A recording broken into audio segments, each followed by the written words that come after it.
Assalamualaikum warahmatullahi wabarakatuh. Terima kasih atas kesempatan yang diberikan kepada kami kelompok 7. Pada hari ini kami akan melanjutkan materi pertemuan kemarin yang terakhir di akreditas sekolah. Dan materi yang akan kami bahas pada hari ini adalah kinerja pegawai di satuan pendidikan. Nah, di kinerja pegawai ini ada 3 kinerja pegawai satuan pendidikan yang kami ambil, yaitu yang pertama kinerja guru, yang kedua kinerja kepala sekolah, yang ketiga kinerja pengawas sekolah. Nah, sebelum kami menjelaskan kinerja pegawai di satuan pendidikan, saya akan memperkenalkan anggota kelompok saya. Yang pertama, Lucia Lisnawati Litotukan sebagai pemateri kedua dan ketiga. Dan yang kedua, saya sendiri Amelia Oktaviani Martinus sebagai pemateri pertama. Dan yang ketiga, Kuling. Baiklah, kita langsung saja ke materi pertama yang dibahas oleh saya sendiri. Baiklah, saya akan menjelaskan tentang kinerja pegawai. Yang pertama yaitu pengertian kinerja. Menurut Mangkuenegara, pengertian kinerja atau prestasi kerja adalah hasil kerja secara kualitas dan kuantitas yang dicapai oleh seorang pegawai dalam melaksanakan tugasnya sesuai dengan tanggung jawab yang diberikan kepadanya. Dan yang kedua, menurut Prawirosentono, kinerja adalah hasil kerja yang dapat dicapai oleh seorang atau sekelompok orang dalam suatu organisasi sesuai dengan wewenang dan tanggung jawab masing-masing dalam rangka upaya mencapai tujuan organisasi. Dan yang ketiga, menurut Rifai, kinerja merupakan perilaku nyata yang ditampilkan tiap orang sebagai prestasi kerja yang dihasilkan oleh pegawai sesuai dengan peran dalam perannya. Dan yang keempat, menurut Debdiknes, kinerja adalah suatu bentuk hasil kerja atau hasil usaha berupa tampilan fisik maupun gagasan. Kinerja sering dihubungkan dengan kompetensi pada diri pelakunya. Dan yang keempat, menurut Direktorat Tenaga Kependidikan, Direktorat Jenderal Peningkatan Mutu Pendidikan dan Tenaga Kependidikan, Kementerian Pendidikan Nasional atau Ditjen PMPTK Kemendiknas 2008, kinerja adalah hasil kerja dalam mencapai suatu tujuan atau persyaratan pekerjaan yang telah ditetapkan. Kinerja dapat dimaknai sebagai ekspresi potensi seseorang berupa perilaku atau cara seseorang dalam melaksanakan tugas, sehingga menghasilkan suatu produk atau hasil kerja yang merupakan wujud dari semua tugas serta tanggung jawab pekerjaan yang diberikan kepadanya. Nah, konsep kinerja menurut Wirawan, kinerja adalah keluaran yang dihasilkan oleh fungsi-fungsi atau indikator-indikator suatu profesi dalam waktu tertentu. Nah, dari beberapa pendapat tadi, maka dapat disimpulkan bahwa hasil kerja yang dicapai oleh seseorang pegawai sesuai dengan pekerjaan yang diberikan kepadanya dalam waktu tertentu. Nah, kinerja juga merupakan perwujudan kerja yang dilakukan oleh pegawai yang biasanya digunakan sebagai dasar penilaian terhadap pegawai atau organisasi. Nah, kinerja yang baik merupakan suatu langkah utama untuk menuju tercapainya suatu tujuan organisasi. Selanjutnya, pengertian kinerja guru. Menurut Atabarani Rusyan, kinerja guru adalah melakukan proses pembelajaran, baik dilakukan di dalam kelas maupun di luar kelas. Di samping mengerjakan kegiatan-kegiatan lainnya, seperti mengerjakan administrasi sekolah dan administrasi pembelajaran, melaksanakan bimbingan dan layanan pada para siswa, serta melaksanakan penilaian. Nah, dalam hubungan dengan dunia pendidikan, maka kinerja guru dapat didefinisikan sebagai sejauh mana seorang guru bekerja secara maksimal sesuai dengan kemampuan yang dimilikinya dalam upaya mencapai tujuan internasional. Kemampuan seorang guru akan dilihat pada saat mengajar, yang dapat diukur dari kompetensi mengajarnya. Kinerja guru dapat dilihat dan diukur berdasarkan spesifikasi atau kriteria kompetensi yang harus dimiliki oleh setiap guru. Nah, berkaitan dengan kinerja guru, wujud perilaku yang dimaksud adalah kegiatan guru dalam proses pembelajaran. Berkenaan dengan standar kinerja guru, Sehartian sebagai dikutip dari Kusmianto dalam buku Panduan Penilaian Kinerja Guru oleh pengawas menjelaskan bahwa standar kinerja guru itu berhubungan dengan kualitas guru dalam menjalankan tugasnya. Seperti yang pertama, bekerja dengan siswa secara individual. Yang kedua, persiapan dan perencanaan pembelajaran. Dan yang ketiga, pendayagunaan media pembelajaran. Dan yang keempat, melibatkan siswa dalam berbagai pengalaman belajar. Menurut Undang-Undang Republik Indonesia Nomor 20 Tahun 2003 tentang Sisdiknas, Pasal 39 ayat 2 menyatakan bahwa pendidikan merupakan tenaga profesional yang bertugas merencanakan dan melaksanakan proses pembelajaran, menilai hasil pembelajaran, melakukan pembimbingan dan pelatihan, serta melakukan penelitian dan pengabdian kepada masyarakat, terutama bagi pendidik pada perguruan tinggi. Sedangkan dalam Undang-Undang Nomor 14 Tahun 2005, Bab 4, Pasal 20A tentang guru dan dosen menyatakan bahwa standar prestasi kerja guru dalam melaksanakan tugas keprofesionalannya, guru berkewajiban merencanakan pembelajaran, melaksanakan proses pembelajaran yang bermutu serta bernilai, dan mengevaluasi hasil pembelajaran. Nah, tugas pokok guru tersebut yang diwujudkan dalam kegiatan belajar mengajar merupakan bentuk kinerja guru. Nah, selanjutnya menurut Swedijarto menyatakan ada 4 tugas gugusan kemampuan yang harus dikuasai oleh seorang guru. Kemampuan yang harus dikuasai oleh seorang guru yaitu yang pertama, merencanakan program belajar mengajar, yang kedua, melaksanakan dan memimpin proses belajar mengajar, dan yang ketiga, menilai kemajuan proses belajar mengajar, dan yang keempat, membina hubungan dengan peserta didik.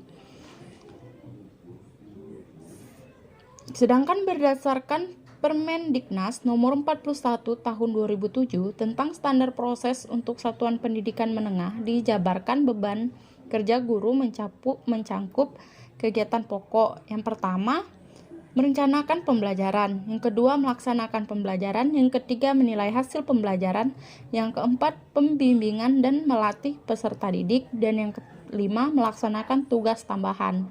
Kinerja guru dapat dilihat saat dia melaksanakan interaksi belajar mengajar di kelas, termasuk persiapannya baik dalam bentuk program semester maupun persiapan mengajar. Berkenaan dengan kepentingan penilaian terhadap kinerja guru, Georgia Department of Education telah mengembangkan Teacher Performance Assessment Instrument yang kemudian dimodifikasi oleh Depdiknas menjadi alat penilaian kemampuan guru atau APKG. Alat penilaian kemampuan guru meliputi rencana pembelajaran atau Teaching Plan and Material atau sering disebut dengan RPP atau rencana pelaksanaan pembelajaran. Yang kedua, prosedur pembelajaran, dan yang ketiga, hubungan antar pribadi. Nah, proses belajar mengajar tidak sederhana seperti yang kita lihat pada saat guru menyampaikan materi pembelajaran di kelas, tetapi dalam melaksanakan pembelajaran yang baik, seorang guru harus mengadakan persiapan yang baik agar pada saat melaksanakan pembelajaran dapat terarah sesuai tujuan pembelajaran yang terdapat pada indikator keberhasilan pembelajaran. Nah, itulah fungsi dari seorang guru membuat suatu rancangan pembelajaran atau RPP agar proses belajar mengajar yang akan dilakukannya nanti dapat berjalan dengan baik. Proses pembelajaran adalah rangkaian kegiatan yang dilakukan oleh seorang guru mulai dari persiapan pembelajaran, pelaksanaan pembelajaran, sampai pada tahap akhir pembelajaran, yaitu pelaksanaan evaluasi dan perbaikan untuk siswa yang belum berhasil pada saat dilakukan evaluasi. Nah, dari beberapa pengertian yang sudah saya sebutkan tadi, maka dapat disimpulkan bahwa konsep kinerja guru merupakan hasil pekerjaan atau prestasi kerja yang dilakukan oleh seorang guru berdasarkan kemampuan pengelolaan kegiatan belajar mengajar yang meliputi pelaksanaan pembelajaran, evaluasi pembelajaran, dan membina hubungan antara pribadi atau interpersonal dengan siswanya. Nah, selanjutnya, faktor yang mempengaruhi kinerja guru.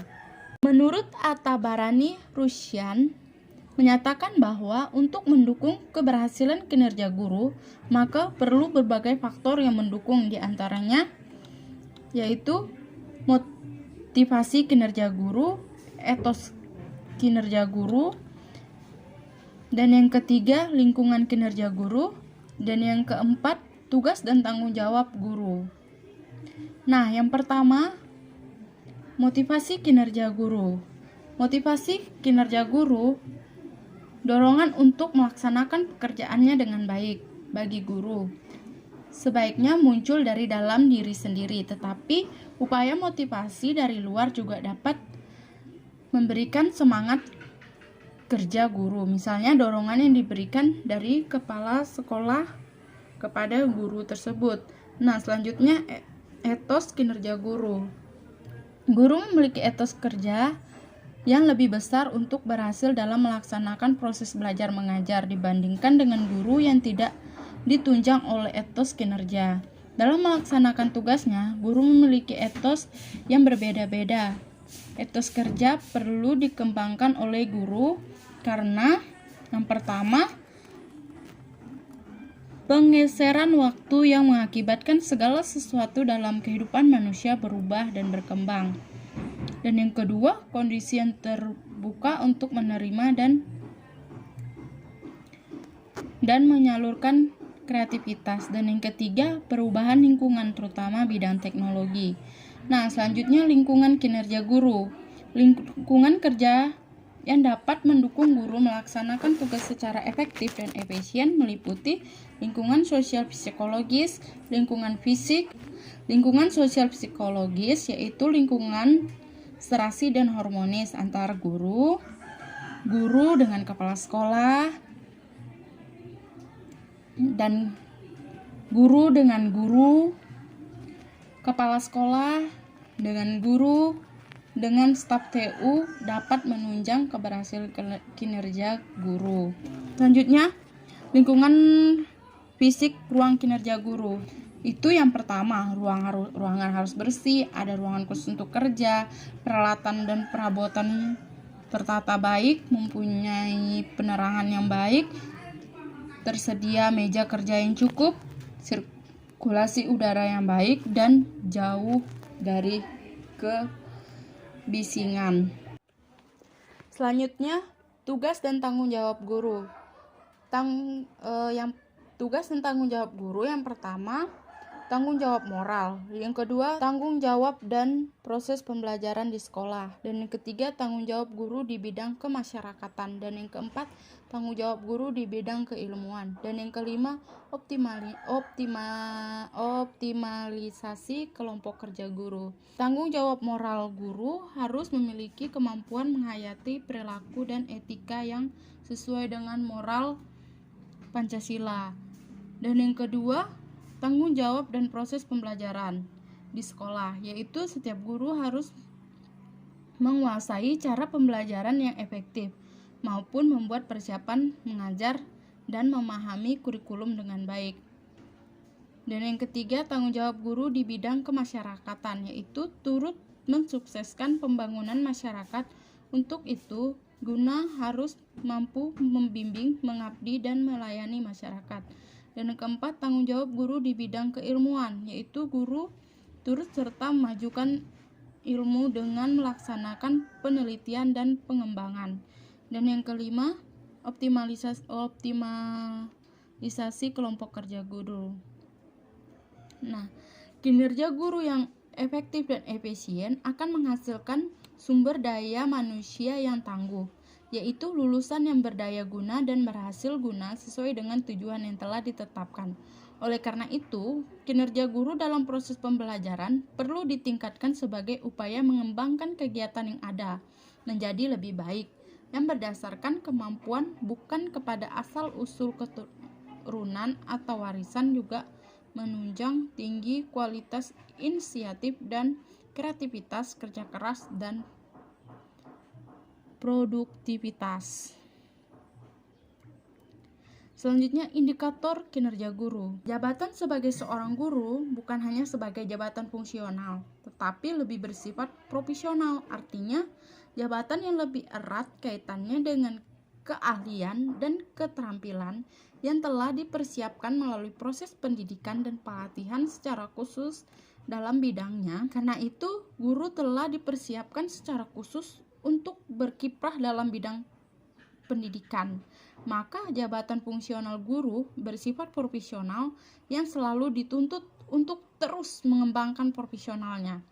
Nah, menurut At-Tabarani, Rusyan menyatakan bahwa dalam rangka mengatasi permasalahan-permasalahan global sekolah, perlu menerapkan budaya kinerja dalam proses pembelajaran dengan cara yang pertama, meningkatkan mutu pembelajaran sesuai dengan kebutuhan dan tuntutan para siswa.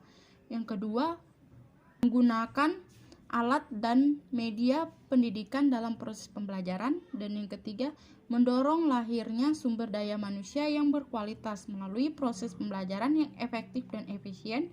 Dan yang keempat, menata pendayagunaan proses pembelajaran sehingga proses pembelajaran berdaya guna dan berhasil. Dan yang kelima, membina peserta didik yang menghargai nilai unggul dan dalam proses pembelajaran. Dan yang keenam, memotivasi peserta didik agar menghargai dan memotivasi peserta didik menghargai dan mengajar kualitas yang tinggi melalui proses pembelajaran. Dan selanjutnya, meningkatkan proses pembelajaran sesuai dengan kebutuhan globalisasi. Dan yang selanjutnya, memberi perhatian kepada peserta didik yang berbakat.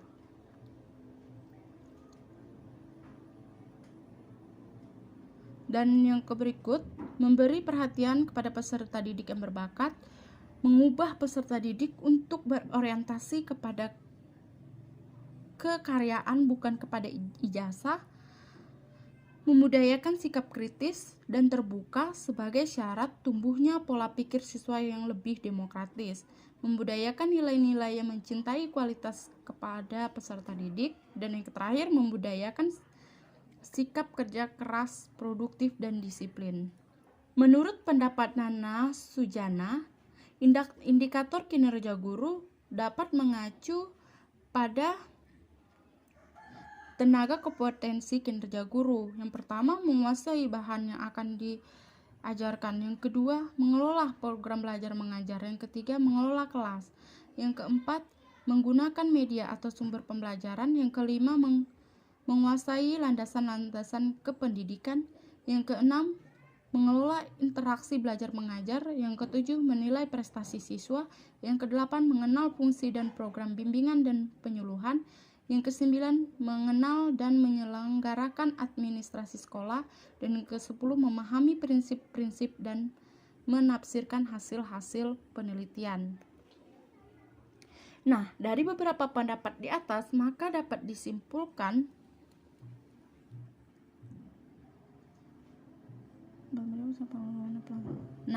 pemikiran dan perencanaan pengelolaan dan pelaksanaan proses pembelajaran berada di tangan guru.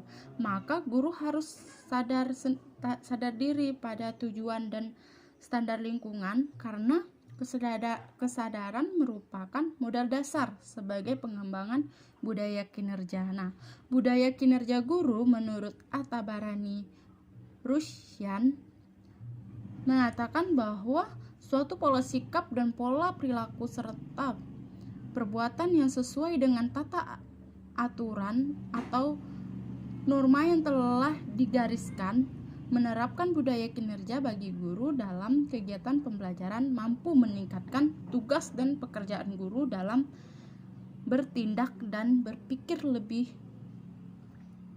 aktif dan kreatif.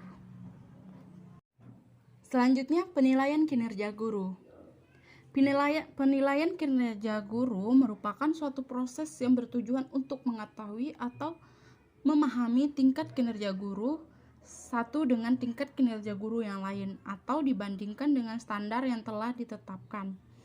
Nah, menurut Hani Handoko menjelaskan bahwa penilaian prestasi kerja atau performance appraisal adalah proses melalui organisasi-organisasi mengevaluasi atau menilai prestasi kerja karyawan.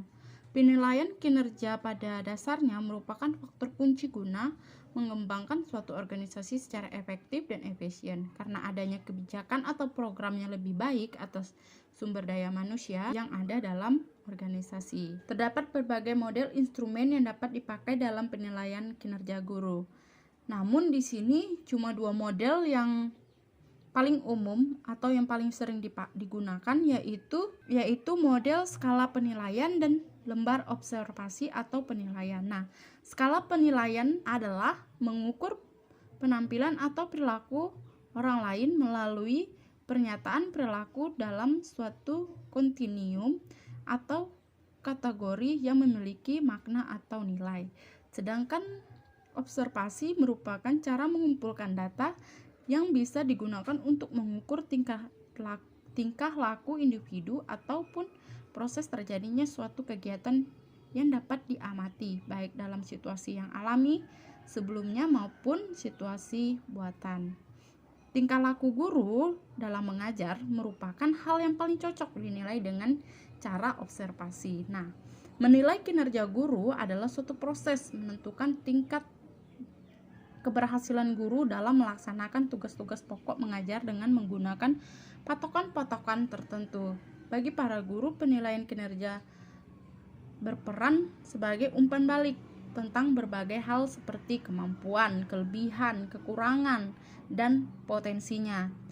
Bagi sekolah, hasil penilaian para guru sangat penting artinya dan perannya dalam pengambilan keputusan. Dan yang berikutnya yaitu manfaat penilaian kinerja guru.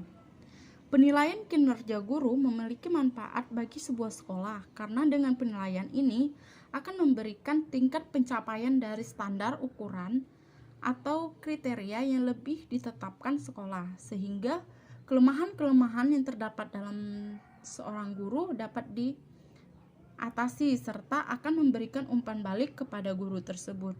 Nah, menurut Mangkupawira, manfaat dari penilaian kinerja guru kerja karyawan adalah yang pertama, perbaikan kinerja, yang kedua, penyesuaian kompetensi, yang ketiga, keputusan penetapan, dan yang keempat, kebutuhan pelatihan dan pengembangan, dan yang kelima, perencanaan dan pengembangan karir, yang keenam, efisiensi proses penetapan staf, yang ketujuh, kesalahan rencana pekerjaan, yang kedelapan, kesempatan kerja yang sama, yang kesembilan, tantangan-tantangan eksternal, dan yang kesepuluh, umpan balik pada SDM. Sedangkan menurut Mulyasa menjelaskan tentang manfaat penilaian tenaga pendidik, yaitu penilaian tenaga pendidik biasanya difokuskan pada prestasi individu dan peran sertanya dalam kegiatan sekolah. Penilaian ini tidak hanya penting bagi sekolah tetapi juga penting bagi tenaga kependidikan yang bersangkutan. Bagi para tenaga kependidikan, penilaian berguna sebagai umpan balik terhadap berbagai hal, kemampuan, ketelitian, kekurangan, dan potensi yang pada gilirannya bermanfaat untuk menentukan tujuan, jalur rencana, dan pengembangan karirnya. Bagi sekolah, hasil penilaian prestasi tenaga kependidikan sangat penting dalam mengambil keputusan berbagai hal seperti identifikasi kebutuhan, proses sekolah, program sekolah, penerimaan, pemilihan, pengenalan, penempatan profesi, sistem imbalan, dan aspek lain. dari keseluruhan proses pengembangan sumber daya manusia secara keseluruhan. Nah, berdasarkan pendapat itu, maka dapat disimpulkan bahwa penilaian kinerja guru penting dilakukan oleh suatu sekolah untuk perbaikan kinerja guru itu sendiri maupun untuk sekolah dalam hal menyusun kembali rencana atau strategi baru untuk mencapai tujuan pendidikan nasional. Nah, penilaian yang dilakukan dapat menjadi masukan bagi guru dalam memperbaiki dan meningkatkan kinerja. Selain itu, penilaian kinerja guru membantu guru dalam mengenal tugas-tugasnya secara lebih baik sehingga guru dapat menjalankan pembelajaran seefektif mungkin untuk kemajuan peserta didik dan kemajuan guru itu sendiri.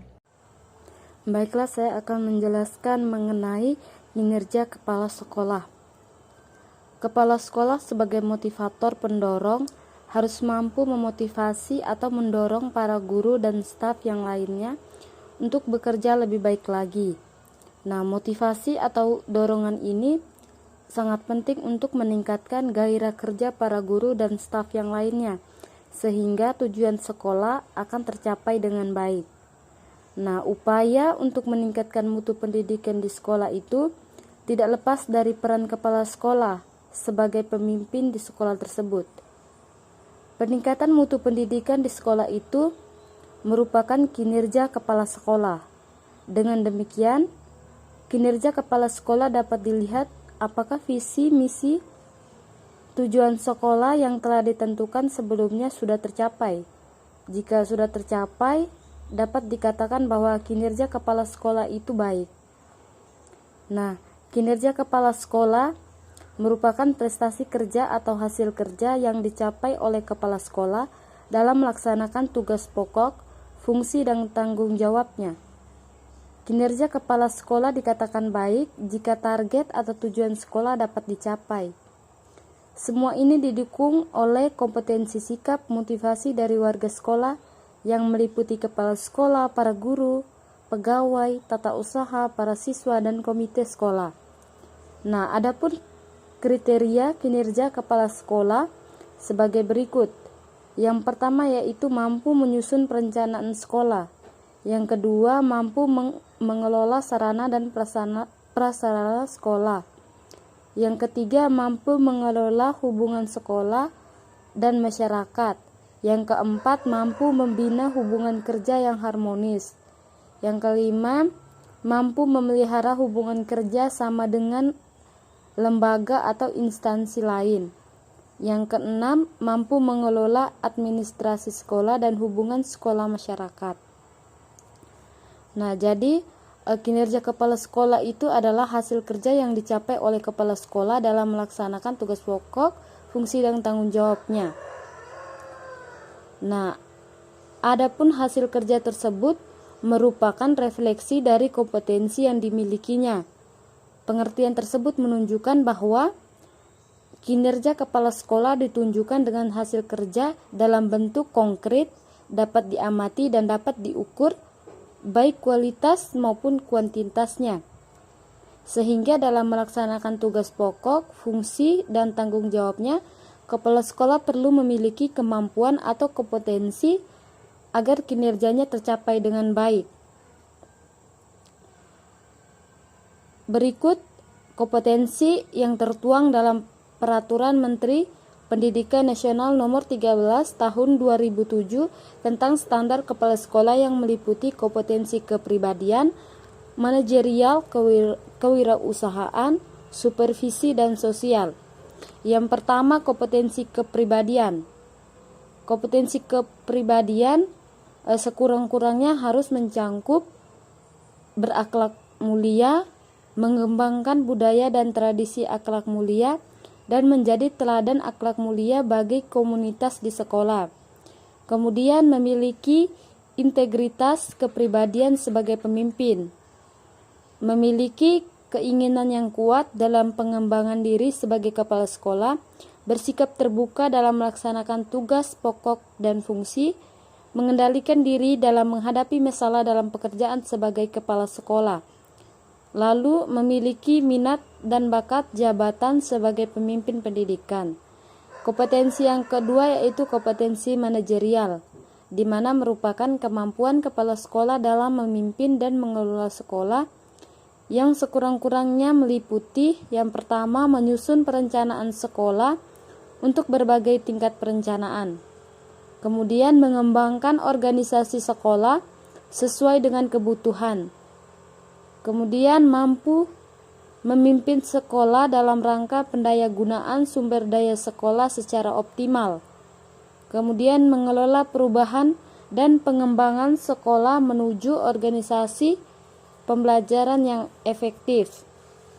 Kemudian adapun kompetensi kewirausahaan yang merupakan kemampuan kepala sekolah dalam menjalin kemitraan dengan pengusaha atau donatur serta mampu dalam mendirikan sekolah dengan upaya berwirausaha.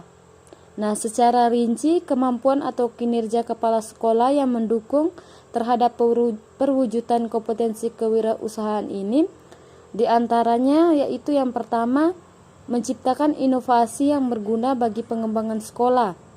Kemudian bekerja keras untuk mencapai keberhasilan sekolah sebagai organisasi yang efektif. Kemudian memiliki motivasi yang kuat untuk sukses dalam melaksanakan tugas pokok dan fungsinya sebagai pemimpin sekolah. Kemudian adapun kompetensi supervisi, di mana kompetensi supervisi merupakan kemampuan kepala sekolah dalam mensupervisi pekerjaan yang dilakukan oleh guru. Di antaranya mencakup yang pertama merencanakan program supervisi akademik dalam rangka peningkatan profesionalisme guru, kemudian melaksanakan supervisi, kemudian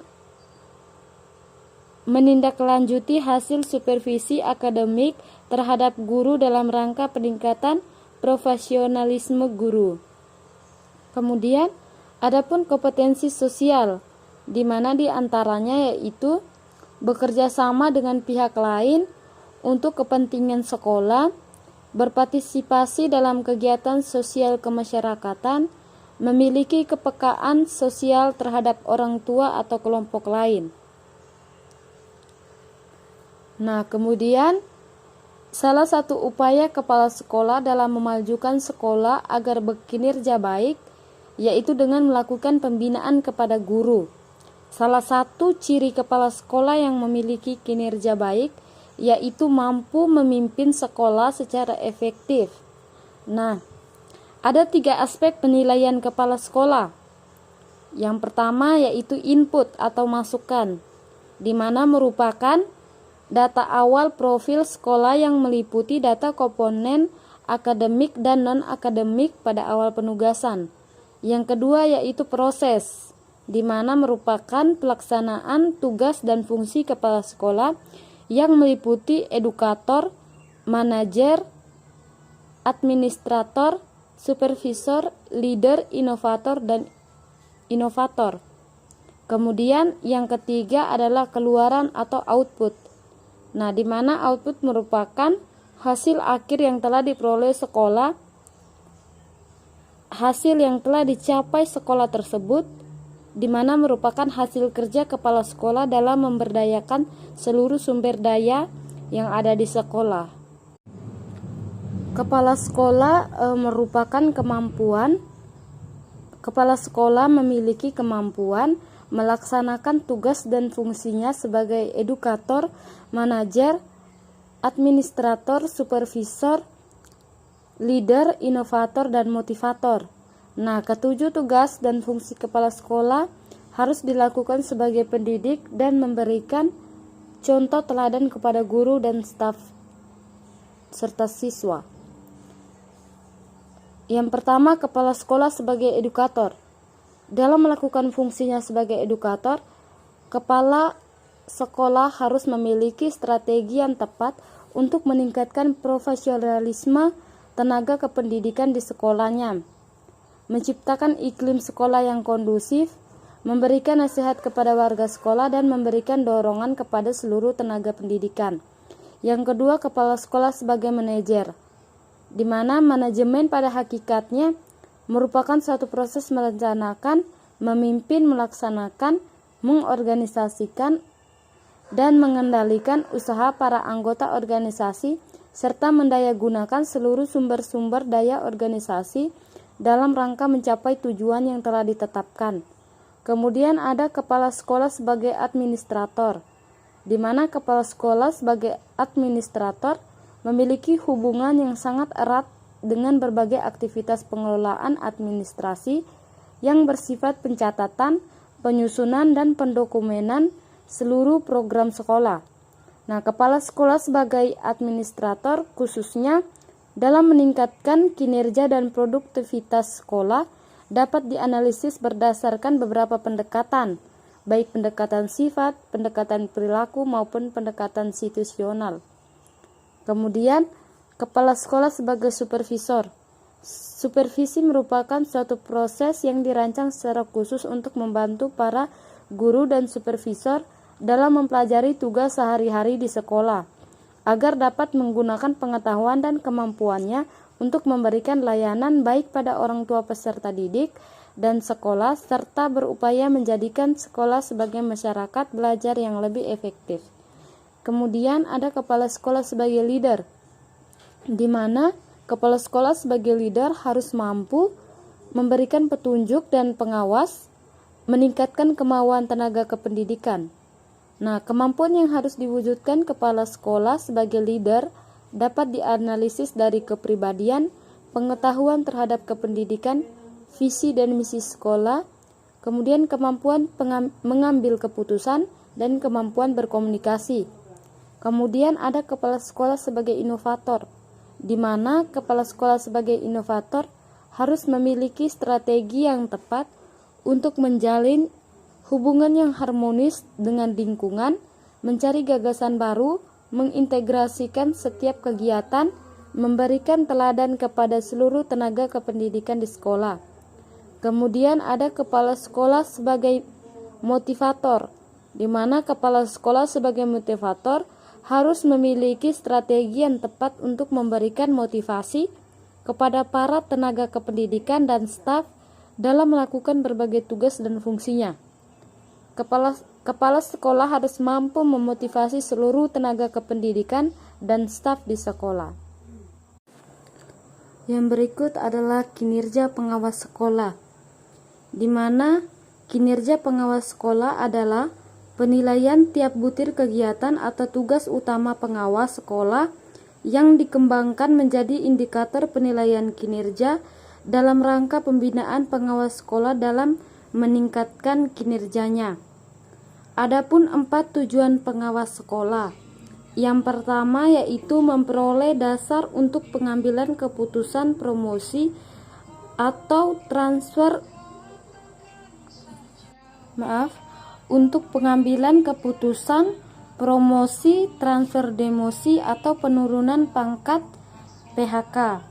Kemudian yang kedua adalah sebagai kriteria bagi kesahihan atau kevaliditasan sarana-sarana seleksi dan program-program pendidikan dan pelatihan.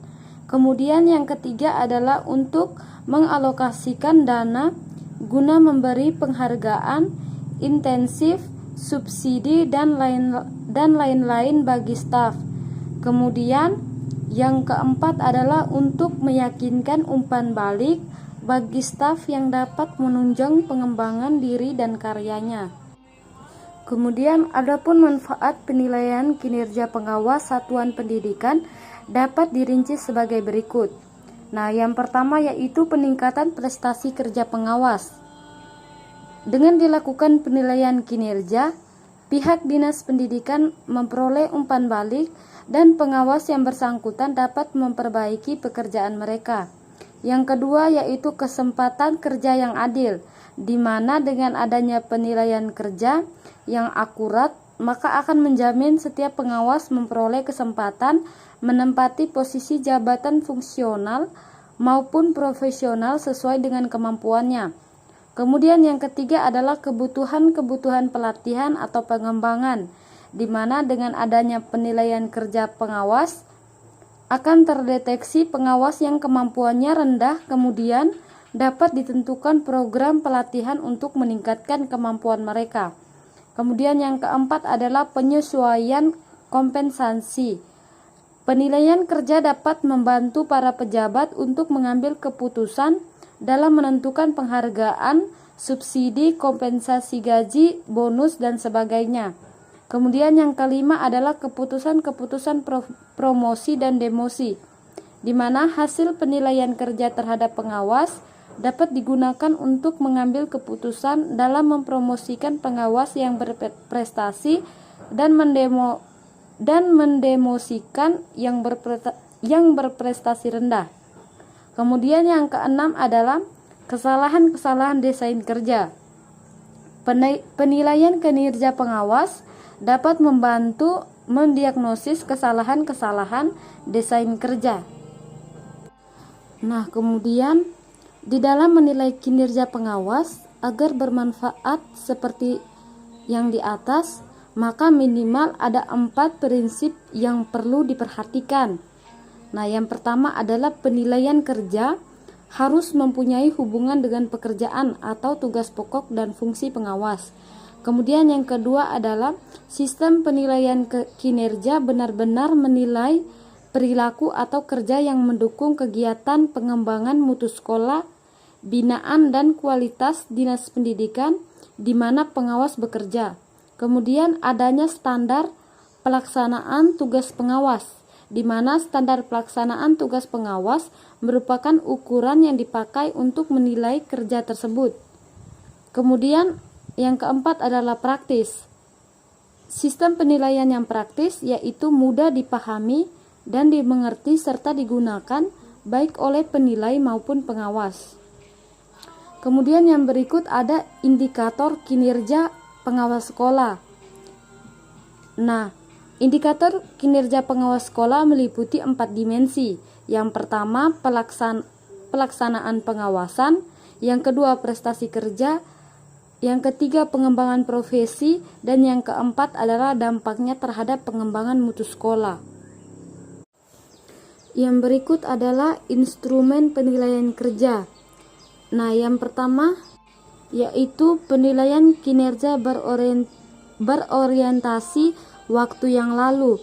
Nah, ini dibagi ada 4 teknik penilaian. Yang pertama yaitu rating scale. Dalam hal ini, penilai melakukan penilaian subjektif terhadap kinerja pengawas dengan skala tertentu. Penilai memberikan tanda pada skala yang sudah ada dengan cara membandingkan antara hasil pekerjaan pengawas dengan kriteria yang telah ditentukan berdasarkan justifikasi penilai yang bersangkutan. Kemudian yang kedua adalah checklist. Dalam checklist, penilai hanya memilih pernyataan-pernyataan yang tersedia. Nah, cara ini dapat memberikan gambaran kinerja yang akurat. Metode ini mudah digunakan, ekonomis dan mudah mengadministrasikan, sedangkan kekurangannya adalah faktor sikap pengawas tidak tercermin. Kemudian yang berikut adalah metode peninjauan lapangan, yaitu metode ini dilakukan dengan cara para penilai terjun langsung ke sekolah untuk menilai pengawas. Nah, hal ini dapat dilakukan dengan 2 cara. Yang pertama adalah dapat dilakukan bersamaan dengan kegiatan supervisi. Cara kedua, penilai mendatangi sekolah dan melakukan penilaian kinerja pengawas yang bersangkutan. Kemudian yang berikut adalah tes prestasi kerja. Metode ini termasuk penilaian tidak langsung karena hanya berbentuk tulisan dan tidak mencerminkan langsung kinerja seseorang atau pengawas. Kemudian yang kedua adalah penilaian kerja pengawas yang berorientasi waktu yang akan datang. Nah, metode penilaian ini memusatkan prestasi kerja pengawas saat ini serta menerapkan sasaran prestasi kerja di masa yang akan datang. Nah, teknik-teknik yang dapat digunakan yang pertama yaitu penilaian diri.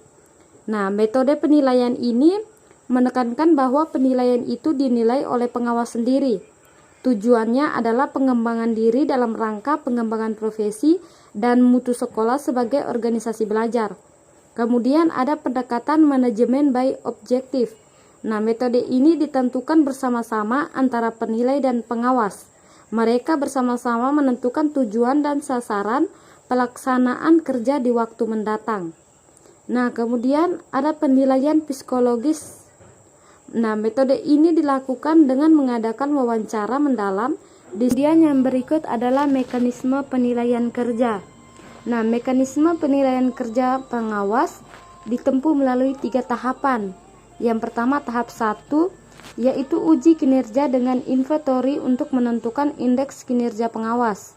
Kemudian yang kedua, penilaian kerja dengan tes tertulis, di mana analisis kasus nyata kepengawasan, penguasaan bidang kepengawasan, dan tes performance dalam bentuk presentasi hasil karya tulis ilmiah dalam forum seminar.